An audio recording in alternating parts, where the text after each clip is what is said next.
Bismillahirrahmanirrahim.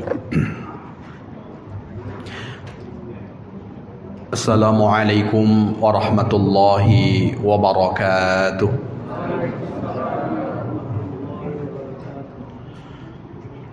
Alhamdulillahilladzi nahmaduhu wa nasta'inuhu wa nastaghfiruh wa na'udzu billahi min syururi anfusina wa min sayyiati a'malina. May yahdihillahu fala mudilla lahu wa may yudlilhu fala hadiya lahu. Asyhadu an la ilaha illallah wa asyhadu anna Muhammadan abduhu wa rasuluh. Subhanaka la ilma lana illa ma 'allamtana innaka antal alimul hakim. Rabbi shrah li sadri wa yassir li amri wahlul 'uqdatam min lisani yafqahu qawli. Wa qad qala ta'ala fi kitabihil karim wa huwa asdaqul qailin. A'udzu billahi minasy syaithanir rajim. Bismillahirrahmanirrahim. Ya ayyuhallazina amanu taqullaha haqqa tuqatih wa la tamutunna illa wa antum muslimun. Al-ayah. Sadaqallahul azim. Amma ba'd. Ma'asyiral muslimin wal muslimat, para alim, para ulama, para asatidz, para tokoh masyarakat, para orang tua kami, bapak-bapak, ibu-ibu, dan seluruh jamaah salat fardu maghrib yang semuanya insyaallah dimuliakan oleh Allah Subhanahu wa taala. Bersyukur kita kepada Allah dengan mengucapkan kalimat alhamdulillahi rabbil alamin. Kullu amrin zibalin la yubtada'u fihi bilhamdillah fahuwa aqta. Segala sesuatu yang baik, kalau kita mengawalinya dengan tidak memuji Allah, maka sesuatu itu terputus. Dan makna terputus, para ulama memberikan penjelasan qalilul barakah, sedikit keberkahannya. Semoga dengan senantiasa kita memuji Allah Subhanahu wa taala, Allah berikan kita keberkahan dalam hidup. Berkah usia, dengan bertambahnya angka-angka usia, tambah pula dekatnya kepada Allah. Berkah harta tidak membuat kita lalai kepada Allah. Berkah keturunan, setelah nanti kita menghadap Allah, mereka menjadi investasi terbaik karena mendoakan orang tuanya yang telah tiada. Bersalawat kita kepada baginda Rasul dengan mengucapkan kalimat Allahumma salli ala Sayyidina Muhammad wa ala ali Sayyidina Muhammad. Assalamu alayka ya Rasulullah. Seraya berharap semoga kita menjadi bagian dari umat Rasul yang kelak mendapat syafaatnya di padang mahsyar. Allah izinkan kita berjumpa dengan beliau di dalam surganya. Amin ya rabbal alamin. Bapak Ibu jamaah yang dimuliakan oleh Allah Subhanahu wa taala, malam hari ini judul yang saya akan bacakan adalah as-sidqu. As-sidqu itu sebagian menerjemahkan jujur atau sebagian menerjemahkan benar. Itu makna sidqu. Dan satu di antara sifat yang dimiliki oleh para rasul tak lain dan tak bukan adalah jujur. Maka orang yang ketika hidup berlaku jujur, sejatinya dia mencontoh satu di antara sifat yang dimiliki oleh para utusan Allah Subhanahu wa taala. Dan terkait dengan jujur, satu di antara pesan Allah Subhanahu wa taala di dalam surat At-Taubah ayat 119, A'udzubillahi minasyaitonir rajim, ya ayyuhallazina amanuttaqullaha. Wahai orang-orang yang beriman, takwalah kalian kepada Allah, wa kunu ma'as shadiqin, dan hendaklah engkau bersama dengan orang-orang yang jujur. Maknanya perintah Allah Subhanahu wa taala kepada orang yang beriman dan dia bertakwa kepada Allah Subhanahu wa taala, biasakan untuk senantiasa bersama dengan orang-orang yang orang tersebut punya sifat jujur. Maka ketika kita sudah dipanggil oleh Allah Subhanahu wa taala dengan kalimat sebagai orang yang beriman, lalu kemudian Allah Subhanahu wa taala berpesan, iman itu tak cukup hanya dengan untaian kata. Maka bukti keimanan seseorang tak lain dan tak bukan adalah ketakwaan. Dan takwa itu letaknya hahuna. Letaknya, kata baginda Rasulullah sallallahu alaihi wasallam, takwa itu di dalam hati. Dan satu di antara bukti keimanan dan ketakwaan seseorang, sejauh mana dia memenuhi panggilan Allah Subhanahu wa taala. Sehingga satu di antara yang Rasulullah sallallahu alaihi wasallam sebutkan, "Idza ra'aitumur rajula i'tada 'alal masajid fashidu bil iman." Kalau nanti engkau melihat orang yang dia biasa memenuhi panggilan Allah Subhanahu wa taala datang ke masjid, maka saksikanlah sesungguhnya dia adalah beriman. Maka iman bukan hanya sekedar kata yang disebutkan oleh mulut bahwa aku beriman, tapi iman itu juga ada pembenaran lewat hati, lalu kemudian setelah itu dia buktikan dalam bentuk perbuatan. Maka kalau kita mengatakan aku beriman kepada Allah Subhanahu wa taala, maka bukti dari kejujuran iman itu sejauh mana kita memenuhi panggilan Allah Subhanahu wa taala. Dan dimanapun kita hidup, hendaklah kita bersama dengan orang-orang yang jujur, bukan bersama dengan orang-orang yang rajin berbohong, apalagi kemudian sering menipu. Karena pesan Allah Subhanahu wa taala kepada kita untuk senantiasa bersama dengan orang-orang yang jujur. Kenapa kemudian kita perlu bersama dengan orang-orang yang jujur? Di antara yang Rasulullah sallallahu alaihi wasallam jelaskan, dan hadis ini dari Sayyidina Abdullah bin Mas'ud radhiyallahu an, dari baginda Rasulullah sallallahu alaihi wasallam, beliau bersabda, "Inna sidqa yahdi ilal bir," bahwa kejujuran itu akan mengantarkan kepada kebaikan. Jadi tak ada jujur yang kemudian akan mengantarkan kepada keburukan. Jujur itu akan mengantarkan kebaikan, kepada kebaikan.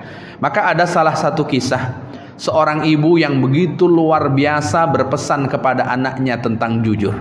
Lalu kemudian anaknya itu diminta oleh ibunya untuk mengirimkan sejumlah uang yang kurang lebih sejumlah 400 dinar. 400 dinar itu banyak Bapak Ibu. Jadi kalau 400.000 mungkin tak begitu banyak, tapi kalau sudah 400 dinar itu tentu banyaknya luar biasa. Karena dinar dulu itu bentuk mata uangnya itu berbentuk emas, sehingga bukan hanya sekedar angka-angkanya yang secara nilai yang secara angka banyak, tapi kemudian kimahnya, nilainya itu juga banyak. Lalu kemudian ibunya berpesan kepada anaknya, "Nak, dalam perjalanan nanti dimanapun engkau melewati tempat, jangan kemudian engkau tidak jujur." Maka ketika dia melakukan perjalanan, lalu kemudian saat itu bus yang dinaikinya dihentikan oleh penyamun. Penyamun itu apa namanya Bapak Ibu? Bahasa lainnya perampok. Itu perampok. Lalu kemudian saat semua ditanya satu persatu, lalu kemudian semua barang dijarah, lalu kemudian sampailah tiba kepada anak kecil yang kemudian ditanya oleh penyamun tadi. Apa yang penyamun tanya tadi? Apa yang engkau bawa? Anak kecil tadi dengan polos menjawab, "Aku membawa uang 400 dinar." Tapi penyamun ini tidak percaya kalau anak kecil ini membawa uang sebanyak 400 dinar. Dia tidak percaya. Dia tidak percaya kalau anak itu kemudian berkata jujur. Karena ketidakpercayaan seorang penyamun kepada seorang anak yang berlaku jujur, maka di antara sekian penumpang yang selamat, hartanya tidak diambil hanya seorang anak kecil. Kenapa? Karena anak kecil itu berlaku jujur.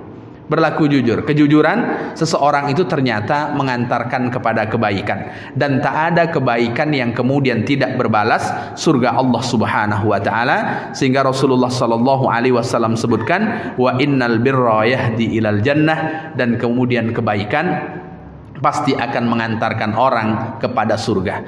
Maka orang yang baik adalah orang yang jujur. Kalau dia sudah jujur berarti dia baik. Kalau sudah baik, maka kebaikan itu akan mengantarkan yang bersangkutan masuk ke dalam surga Allah Subhanahu wa taala.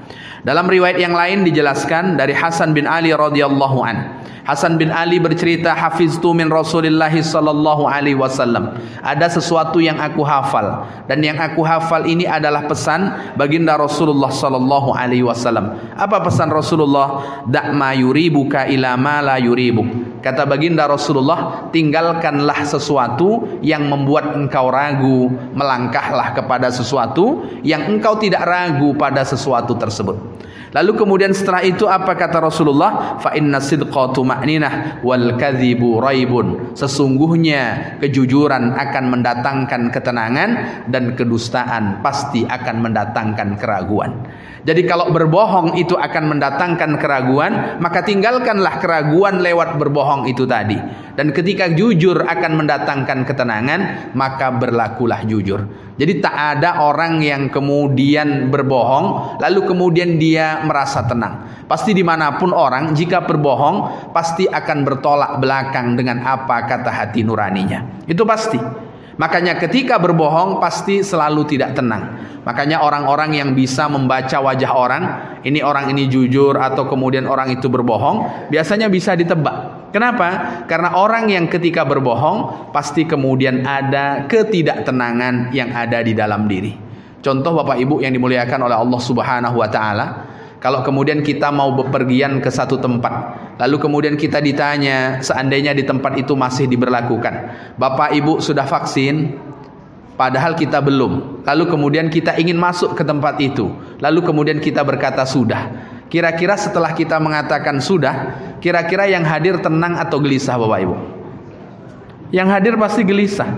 Maka orang yang ketika berbohong hadir rasa gelisahnya, itu menunjukkan bahwa iman ada pada dirinya. Tapi orang ketika berbohong justru yang hadir tenang, berarti iman sedang tidak pada yang bersangkutan. Maka kejujuran pasti dimanapun akan menghadirkan ketenangan. Dan tak mungkin orang yang beriman itu berbohong. Pasti kalau ada orang beriman berbohong, bersamaan dengan berbohongnya itu iman sedang tidak bersama dengannya. Lalu kemudian kita tengok pula Imam Bukhari rahimahullah. Imam Bukhari ini satu di antara ulama yang mendokumentasikan sabda-sabda baginda Rasulullah sallallahu alaihi wasallam. Maka bukunya namanya Sahih Al-Bukhari. Bahkan para ulama sepakat kitab di muka bumi ini yang paling sahih setelah Al-Qur'an itu adalah Sahih Al-Bukhari.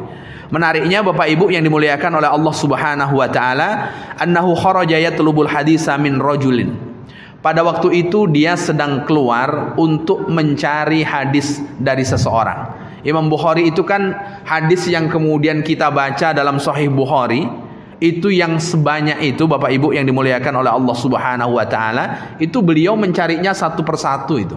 Dan orang itu didatangi oleh beliau, didatangi. Bahkan mohon maaf Bapak Ibu, dalam setiap menulis satu hadis dari semua hadis yang beliau tulis, itu beliau sholat terlebih dahulu 2 rakaat, baru kemudian hadisnya ditulis. Kalau kita baca Sahih Bukhari, itu berapa jumlah hadisnya? Sedangkan kami baca bersama-sama saja, sudah 3 tahun berjalan, 1 jilid saja pun belum selesai.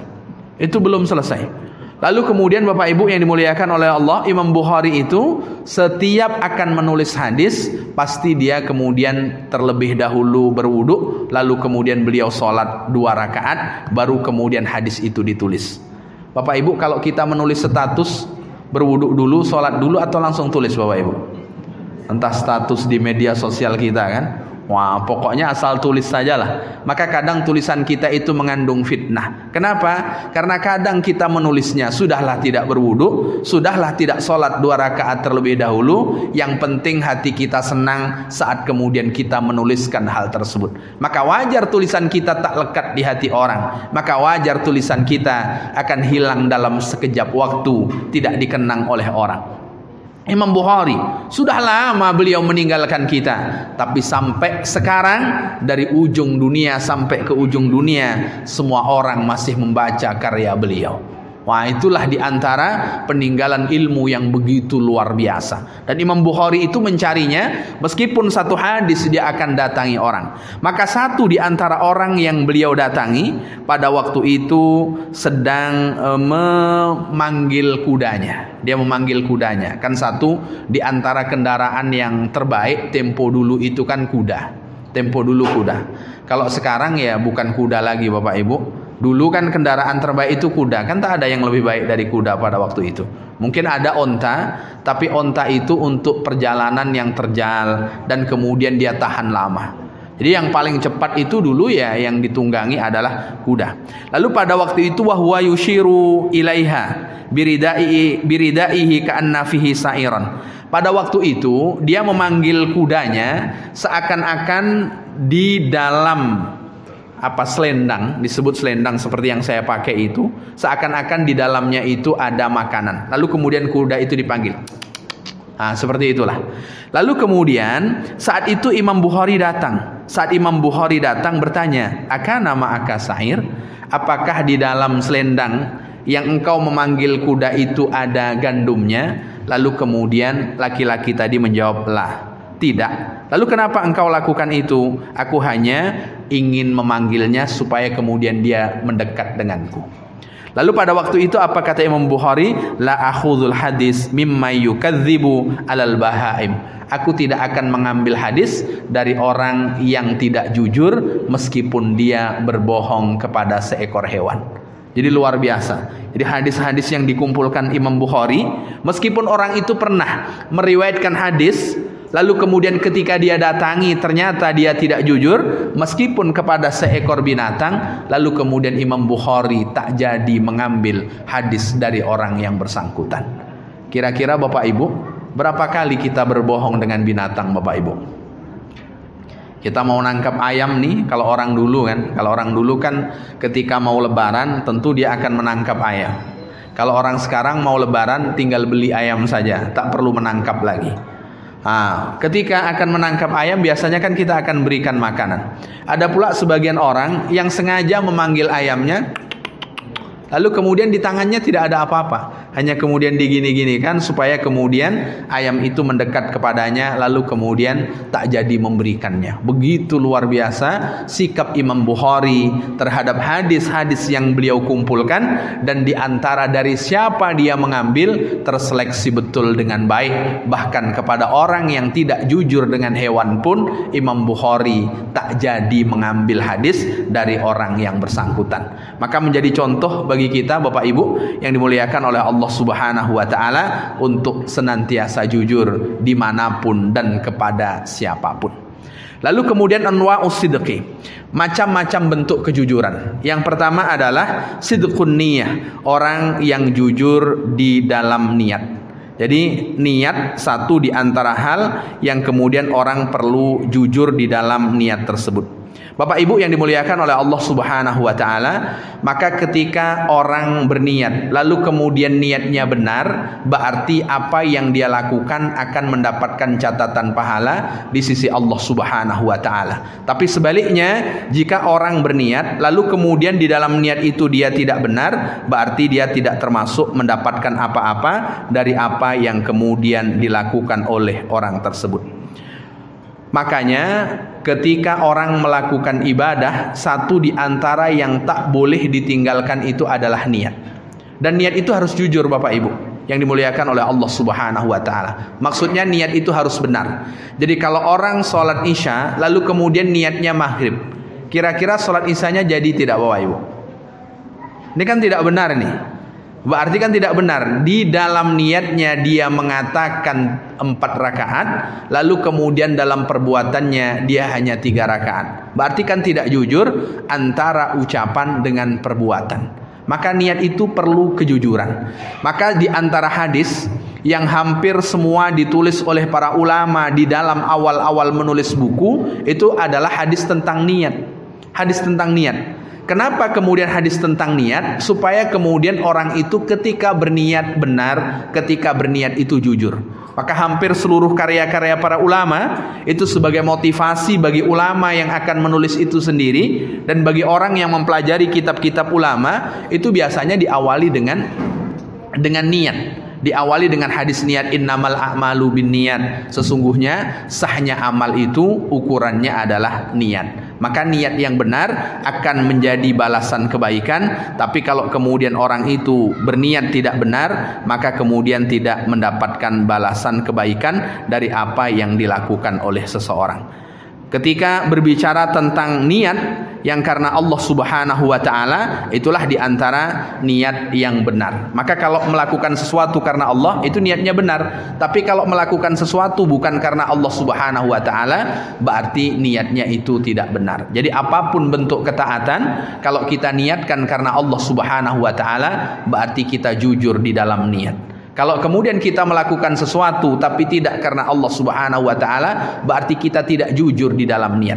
Maka nanti Bapak Ibu yang dimuliakan oleh Allah Subhanahu wa taala, ketika di pengadilan Allah Subhanahu wa taala Allah panggil, mana kalian yang dahulu syahid di dunia? Lalu kemudian ada orang yang datang, saya ya Allah, saya wahai Allah. Lalu kemudian Allah Subhanahu wa taala jawab bahwa engkau berperang supaya engkau disebut sebagai orang yang syahid. Supaya disebut orang yang syahid bukan karena Allah Subhanahu wa taala. Maka itulah pentingnya kenapa kemudian kita diajak untuk selalu memperbaharui niat, supaya kemudian benar niat kita, supaya kemudian kita jujur di dalam berniat karena Allah Subhanahu wa taala. Kan sering kita diajak, Bapak Ibu, mari sama-sama kita memperbaiki niat. Supaya apa? Supaya kemudian apa yang kita niatkan sama dengan yang kita lakukan. Jangan sampai kemudian apa yang kita lakukan tak sama dengan apa yang kemudian kita niatkan. Maka segala sesuatu, ukuran apakah sesuatu itu menjadi baik atau tidak, sejauh mana kemudian kita berniat saat melakukan hal tersebut. Itulah yang disebut dengan asidqu fin niyah. Artinya dengan niat yang benar.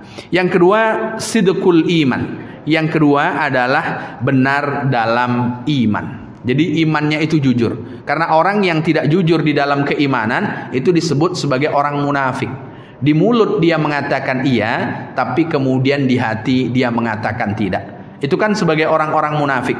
Maka di antara bentuk sidqul iman, orang yang kemudian imannya itu benar adalah Khaisamah. Khaisamah itu wa kana ibnuhu qad istahada yauma badrin. Khaisamah itu satu di antara sahabat yang putranya wafat saat pada perang Badar.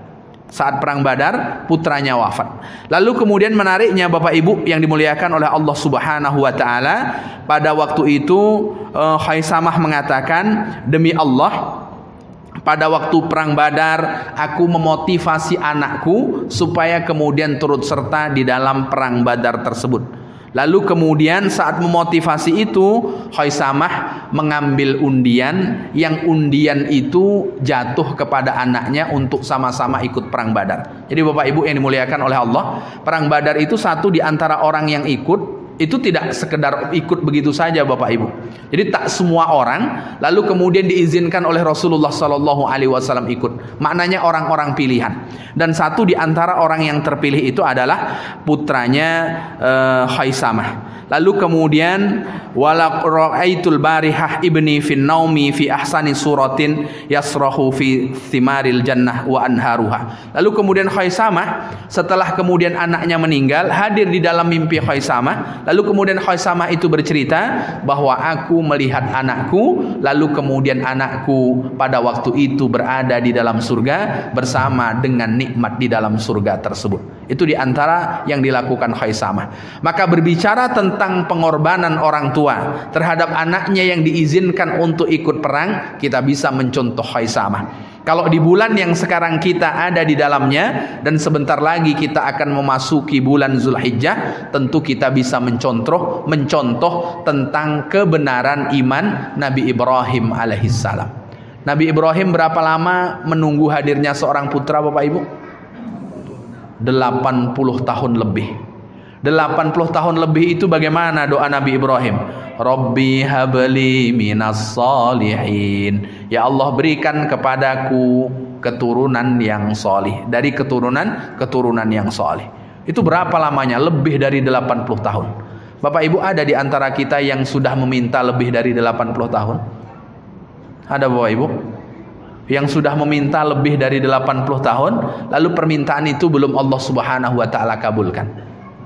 Ada Bapak Ibu? Mungkin di antara kita mulai meminta saat usia berapa? Nabi Ibrahim itu lebih dari 80 tahun meminta. Lebih dari 80 tahun hadirnya Nabi Ismail alaihissalam. Lebih dari 80 tahun. Jadi kalau kita meminta, lalu permintaan kita belum dikabulkan, maka irilah kepada Nabi Ibrahim yang lebih dari 80 tahun saat permintaan itu belum Allah kabulkan, tapi Nabi Ibrahim tak pernah berhenti untuk meminta. Kenapa tak pernah berhenti meminta? Allah itu semakin sering diminta, Allah tidak akan pernah bosan, sampai kemudian kita sendiri yang bosan untuk meminta kepada Allah Subhanahu wa taala. Jadi Allah itu tidak pernah bosan. Kalau Allah tidak pernah bosan mendengar keluh kesah kita, kalau Allah tak pernah bosan mendengar seorang hamba yang meminta, maka jangan pernah berhenti meminta kepada Allah Subhanahu wa ta'ala. Nabi Ibrahim itu lama memintanya, 80 tahun lebih. Lalu saat 80 tahun lebih, Allah Subhanahu wa ta'ala karuniakan keturunan Nabi Ismail alaihissalam. Saat Nabi Ismail baru lahir, Allah Subhanahu wa ta'ala perintahkan Nabi Ibrahim untuk meninggalkan putranya. Jadi untuk meninggalkan putranya. Lalu untuk meninggalkan putranya, coba bayangkan Bapak Ibu, bagaimana seorang ayah menunggu kedatangan seorang putra yang begitu lama, tapi saat putra itu hadir, lalu kemudian Allah perintahkan untuk meninggalkannya.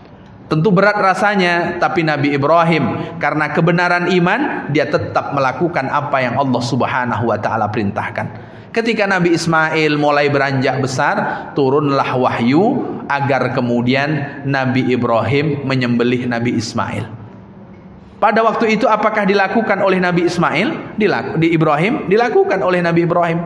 Maka Bapak Ibu kalau haji atau kemudian umroh, kita sebelum sampai ke terowongan Mina, di sebelah kiri itu ada namanya Mazbah Ibrahim, tempat dahulu di mana Nabi Ibrahim akan menyembelih Nabi Ismail alaihissalam. Kenapa kemudian Nabi Ibrahim sampai melakukan wahyu Allah Subhanahu wa ta'ala untuk menyembelih putranya? Tak lain dan tak bukan karena sidqul iman, kejujuran terkait dengan iman. Jadi kebenaran iman.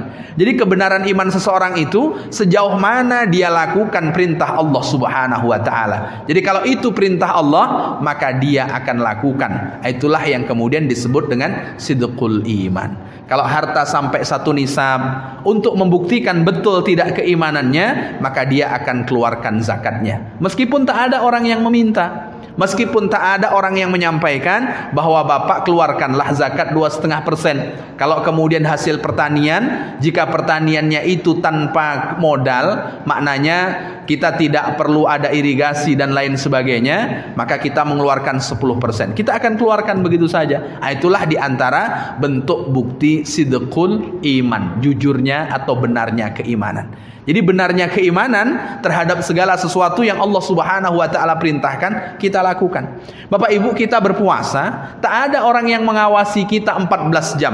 Apakah kemudian kita minum atau kemudian tidak. Tapi kita bisa melakukannya. Itulah puasa di antara cara bagaimana Allah Subhanahu wa ta'ala mengajarkan kepada kita tentang benarnya iman. Tentang benarnya iman. Maka ketika seseorang ada jujur di dalam dirinya, bukan hanya sekedar benar niatnya, bukan sekedar jujur niatnya, tapi kemudian juga jujur di dalam keimanannya. Lalu kemudian yang ketiga, Bapak Ibu yang dimuliakan oleh Allah Subhanahu wa ta'ala, sidqul amal. Yang ketiga itu adalah sidqul amal. Perbuatannya itu benar. Di antara hal yang membicarakan tentang benarnya perbuatan adalah kisah tentang baginda Rasulullah sallallahu alaihi wasallam. Bapak Ibu yang dimuliakan oleh Allah Subhanahu wa taala, Rasulullah sallallahu alaihi wasallam itu yuqaddisul kalimah allati yaquluha. Rasulullah sallallahu alaihi wasallam itu akan menjaga kalimat yang keluar dari lisan beliau. Jadi Rasulullah sallallahu alaihi wasallam, segala kalimat yang keluar dari baginda Rasulullah sallallahu alaihi wasallam akan Rasulullah sallallahu alaihi wasallam jaga. Inilah menunjukkan bahwa baginda Rasulullah sallallahu alaihi wasallam itu sangat matang, karena setiap ucapannya beliau akan jaga kemurniannya.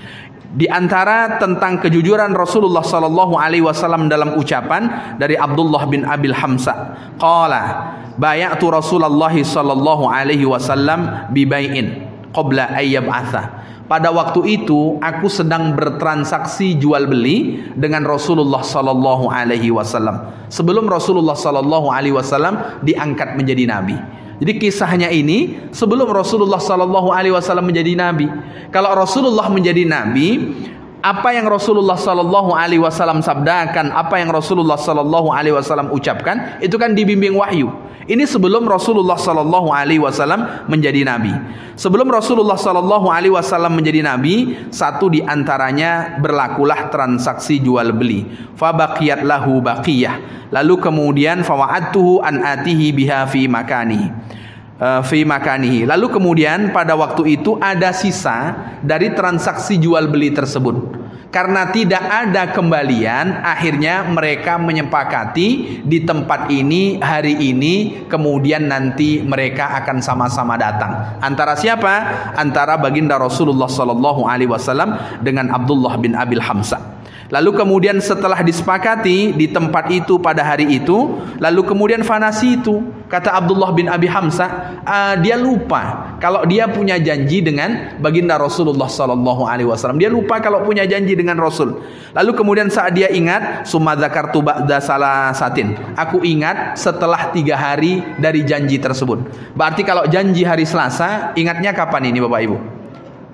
Rabu, Kamis. Jadi Kamis baru ingat. 3 hari setelah janji itu baru ingat, atau bahkan Jumat baru ingat. Lalu kemudian saat Jumat ingat, fajitu fa idza huwa fi makani. Lalu kemudian aku mendatangi tempat yang aku sepakati dengan Rasulullah. Ternyata pada waktu itu Rasulullah sallallahu alaihi wasallam ada pada tempat tersebut. Berapa lama Rasulullah menunggu?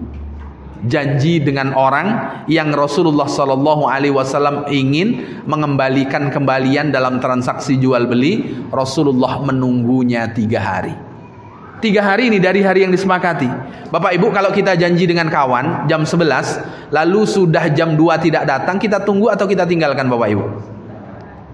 Ini kalau kemudian kita ikut Rasulullah kan kita tunggu sampai kemudian 9 jam dari janji itu. Kalau kita janji jam 11, maka tunggu sampai 9 jam baru kemudian kita tinggal.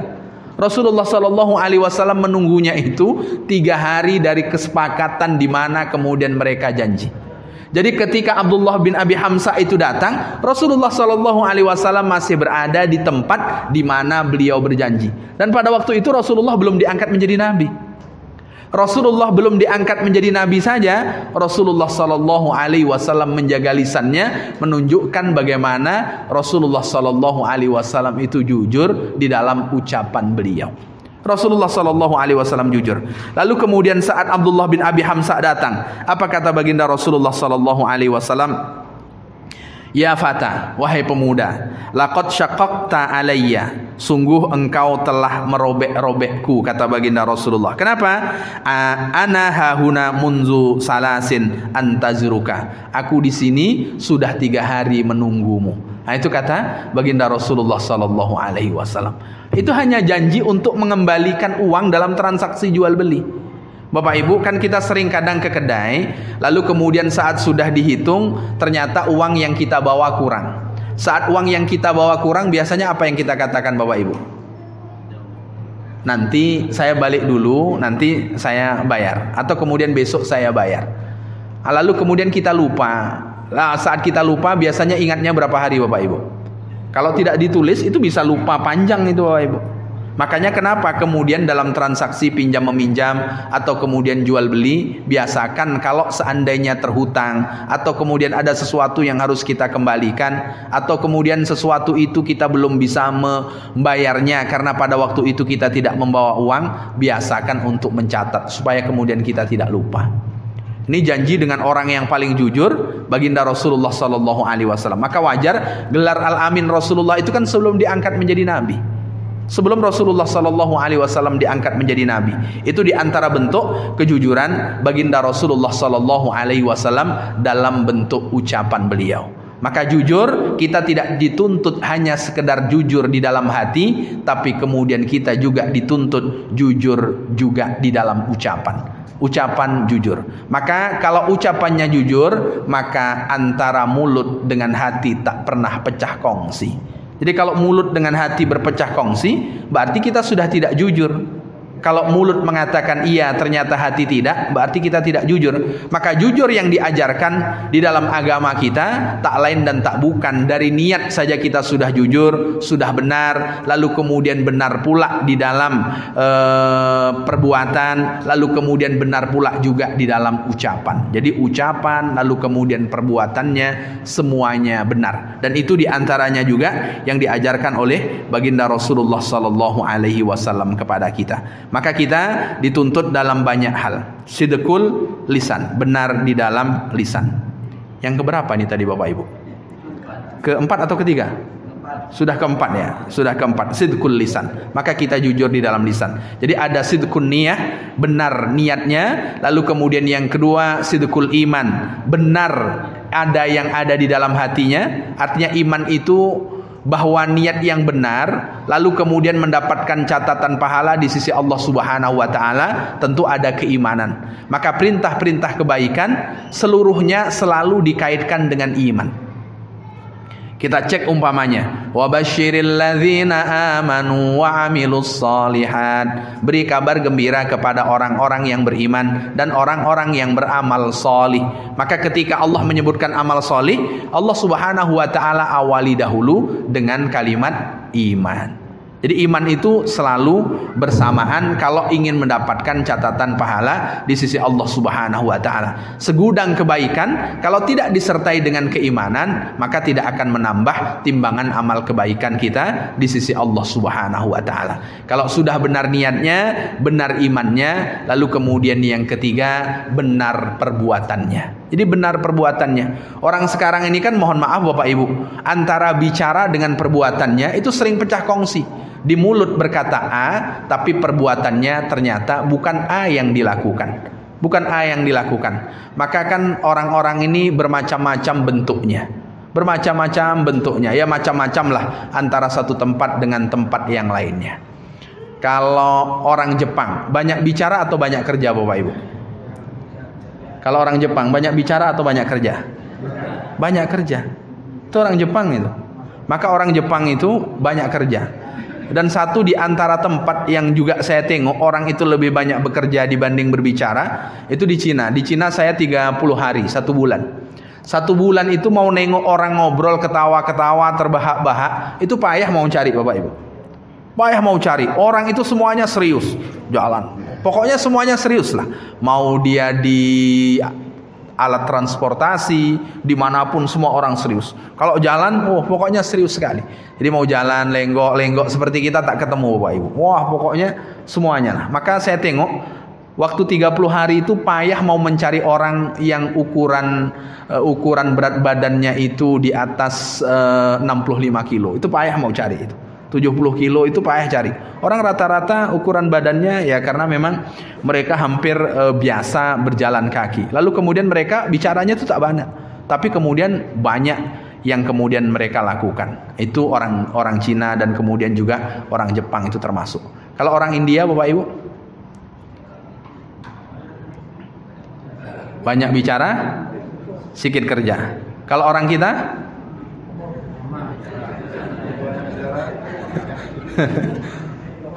Bapak Ibu yang dimuliakan oleh Allah Subhanahu wa taala. Maka satu di antara yang Allah Subhanahu wa taala minta pertanggungjawaban dari kita itu apa? Segala sesuatu yang keluar dari mulut kita. Allah Subhanahu wa taala akan minta pertanggungjawaban. Maka kalau Allah minta pertanggungjawaban, satu di antara yang diminta kita untuk jujur itu apa? Dalam ucapan. Kan kita sering kalau janji dengan teman lalu teman nelpon, "Di mana?" "Oh, ini sedang di jalan," padahal masih di rumah. Baru mau keluar. Kan sering kadang kemudian kita melakukan hal sedemikian. Maka kita secara ucapan kadang kemudian kita tidak jujur. Kita tidak jujur. Padahal contoh Bapak Ibu, acara di kita ini biasanya molor atau maju Bapak Ibu? Kalau kemudian acara jam 9, kira-kira jam berapa jadi acara itu Bapak Ibu? Jadi kan kadang kita tak sama antara ucapan dengan kenyataan. Dengan perbuatan itu sering tak sesuai. Makanya sering pecah kongsi antara mulut dengan perbuatan. Karena sering tak sama. Makanya melalui apa yang kita bacakan pada malam hari ini, paling tidak memotivasi kita untuk menjadi bagian dari orang-orang yang secara ucapan tidak pecah kongsi dengan hati. Supaya kemudian ketika mulut kita dikunci, seluruh anggota tubuh kita menjadi saksi dan adalah saksi kebenaran. Kalau sekarang mungkin kita masih bisa bersilat lidah. Sekarang kita masih bisa mengatakan A meskipun kita tidak melakukan A tersebut. Berbagai cara kita gunakan supaya orang percaya bahwa kita melakukan A meskipun kita tidak melakukannya.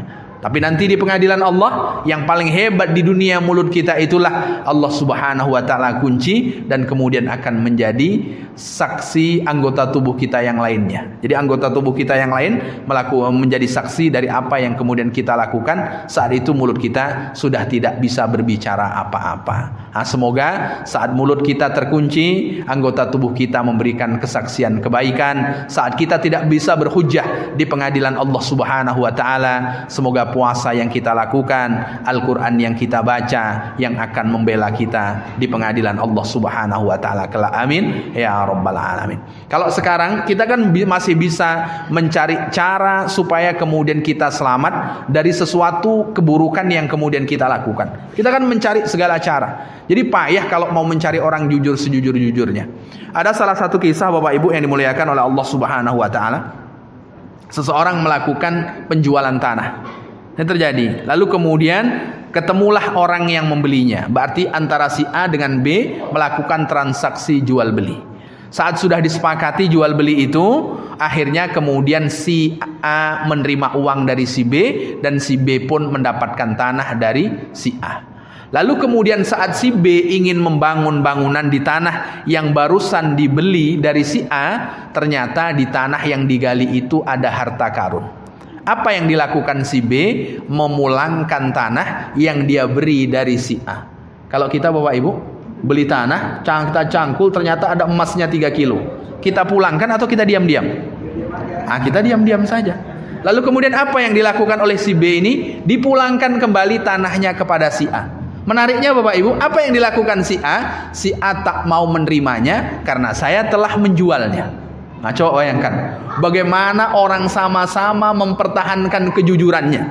Meskipun kalau tidak jujur, diam-diam saja, dia mendapatkan keuntungan dan itu tidak menyalahi. Tapi kemudian kedua-duanya ternyata menjaga bagaimana supaya tetap menjadi jujur. Yang membeli tak mau membeli karena dia membeli tanah, dia tak membeli harta karun. Yang menjual tak mau mengambil karena ternyata sudah dijual. Bapak Ibu mempertahankan sikap masing-masing ini sampai ke pengadilan. Coba bayangkan Bapak Ibu, sampai ke pengadilan itu apa? Mempertahankan kejujuran. Orang sekarang mati-matian sampai ke pengadilan mempertahankan apa? Mempertahankan kebohongan. Rela mengeluarkan uang banyak, yang jelas kebohongannya itu menjadi benar. Ini sama-sama mempertahankan kejujuran sampailah kemudian di pengadilan. Tapi menariknya Bapak Ibu, sampai ke pengadilan ketemulah hakim yang jujur. Jadi kalau sudah dari awal tidak jujur, sampai ke pengadilan ketemu juga dengan hakim yang tak jujur. Sampai ke pengadilan yang ketemu hakim yang jujur. Lalu apa kata hakim yang jujur? Bapak si A punya anak perempuan, punya. Bapak B punya anak laki-laki, punya. Nikahkan saja anak bapak, maka selesailah sengketa tanah antara bapak berdua. Ya kan, nikahkan anaknya kan selesai kan? Selesai. Maka Bapak Ibu yang punya sengketa tanah, supaya tak berlama-lama, nikahkanlah kalau punya anak laki-laki dan perempuan. Kan selesai sengketa tanahnya itu kan? Selesai. Dan hakim ketika memberikan putusan juga tidak menzolimi kedua-duanya. Kenapa? Karena hakimnya jujur, karena di bawahnya juga jujur. Tapi kalau di bawahnya sudah tidak jujur, ya jangan berharap ketemu hakim yang ketika melakukan putusan hukum juga akan berlaku jujur kalau seandainya orang yang melaporkan itu juga sudah tidak jujur. Nah, ini kan luar biasa. Orang sama-sama mempertahankan kejujurannya sampai kemudian di pengadilan.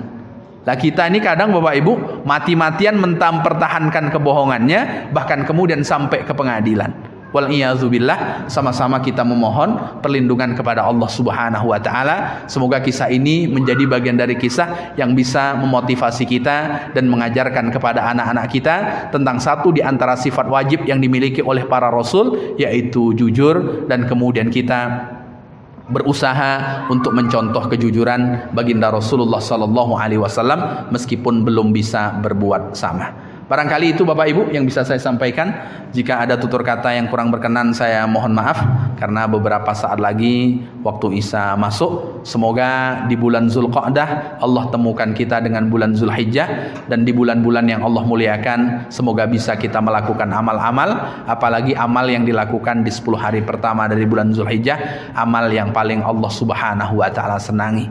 Itu di antara yang disebutkan oleh baginda Rasulullah sallallahu alaihi wasallam. Demikian tutur kata yang kurang kurang berkenan saya mohon maaf. Sama-sama kita tutup dengan doa kafaratul majlis. Subhanakallahumma wa bihamdika asyhadu an la ilaha illa anta astaghfiruka wa atubu ilaik. Assalamualaikum warahmatullahi wabarakatuh.